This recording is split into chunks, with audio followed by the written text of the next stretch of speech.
Ipapasa na raw ng Philippine National Police ang official medical findings ni Pastor Apollo Quiboloy sa Pasig Regional Trial Court.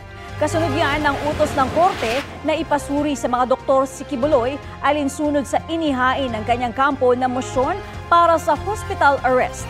Sabi ni PNP spokesperson Police Colonel Jean Fajardo, nasa kamay na ng Pasig RTC kung magdedesisyon na sila batay sa resulta ng medical check-up o magkakaroon pa ng pagdinig. Susundin daw nila anuman ang mapapasyahan ng korte. Dagdag ni Fajardo, nasa maayos na kalagayan si Quiboloy na araw-araw minomonitor ng mga nurse sa Camp Crame.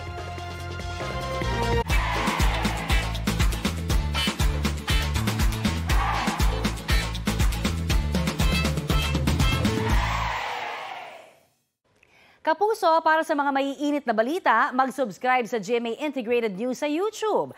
Sa mga kapuso naman abroad, subaybayan nyo kami sa GMA Pinoy TV at sa www.gmanews.tv.